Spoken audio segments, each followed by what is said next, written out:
Então, queridos alunos, vamos falar um pouquinho, sobre um movimento literário, um belo movimento literário chamado Barroco, tá? Vamos lá. O Barroco é um estilo que dominou a arquitetura, a pintura, a literatura e a música na Europa por meados do século XVI. Por isso, toda a cultura desse período, incluindo costumes, valores e relações sociais, é chamada de barroca. Essa época surgiu no final do Renascimento e manifestava-se através de grandes ostentação e extravagância entre os grupos beneficiados pelas riquezas da colonização. Então, como diz aí o nosso lindo slide, surgiu na Itália por meados do século XVI e foi durante um momento de grande tensão, gente, entre os ideais humanistas e religiosos, devido à contra-reforma católica, tá? O Barroco no Brasil. O Barroco no Brasil foi introduzido por intermédio dos jesuítas no fim do século XVI. Só a partir do século XVII que ele generalizou-se. Ele foi para os grandes centros de produção açucareira, em especial na Bahia, através das igrejas. Passada a fase do barroco baiano, suntuoso e pesado, o estilo atingiu o século XVIII, a província de Minas Gerais, e foi exatamente ali que Aleijadinho elaborou uma arte profundamente nacional. Então, gente, aqui no Brasil, essa tendência ela foi trazida pelos jesuítas e chegou no final do século XVI. E qual era a missão desse movimento?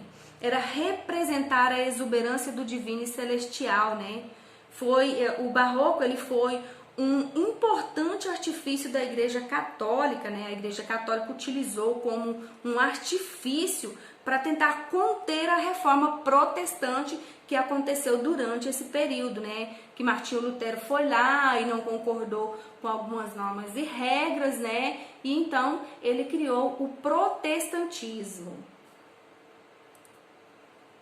Aqui uma cena, cena da Paixão de Cristo no Santuário de Bom Jesus do Matozinhos, em Congonhas, Minas Gerais.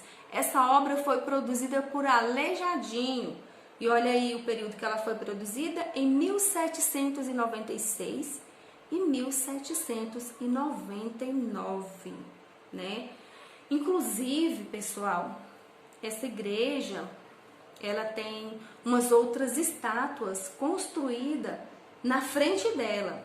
É uma obra lindíssima, belíssima. Vale ressaltar aí o Aleijadinho, como o grande percussor desse período. Não só ele, como Gregório de Matos também e muitos outros,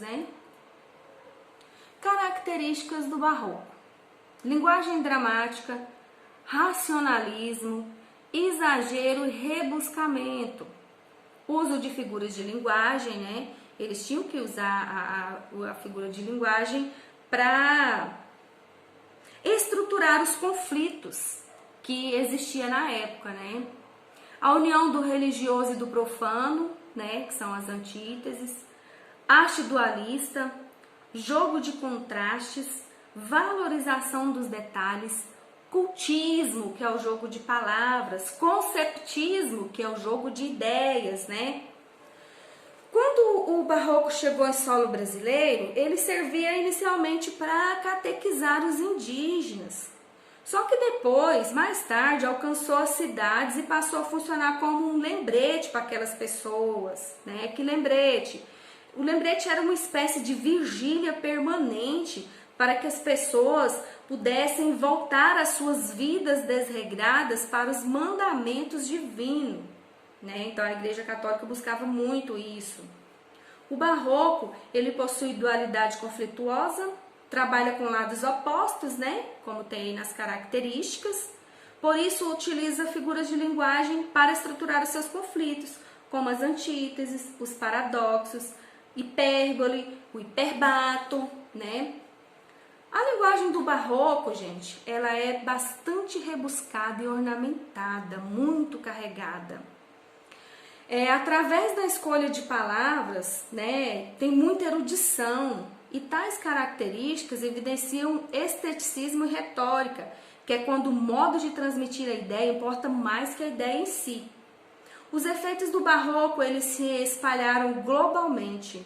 Ele inspirou vários âmbitos da arte, como na literatura, artes plásticas, música, arquitetura, né? O gênero não teve muita expressividade no Brasil, gente. Por isso, temos poucos autores com características barrocas em nossas produções coloniais, tá? Os efeitos do barroco, como eu disse aí, eles se espalharam globalmente, né? O barroco pode ser cultista e conceptista.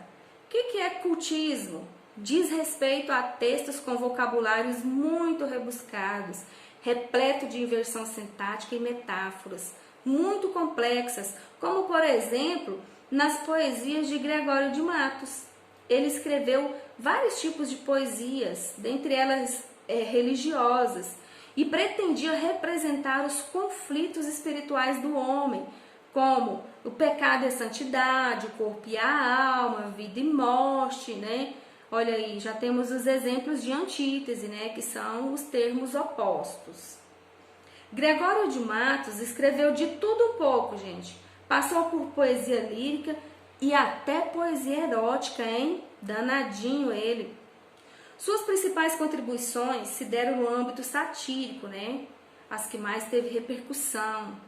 Por isso ficou conhecido como o Boca de Inferno, que transitava entre o cultismo e o conceptivo em referência às duas críticas que fazia ao clero e à situação econômica que a Bahia passava naquele momento.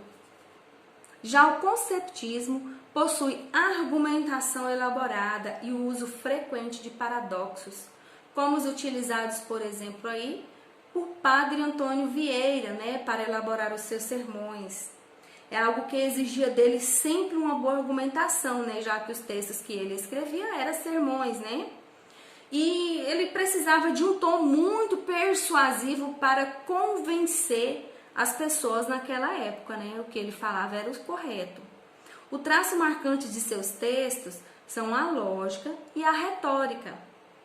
Vale lembrar, pessoal, que esse período literário ele iniciou com a prosopopeia de Bento Teixeira, que é o maior expoente da poesia barroca brasileira, tá?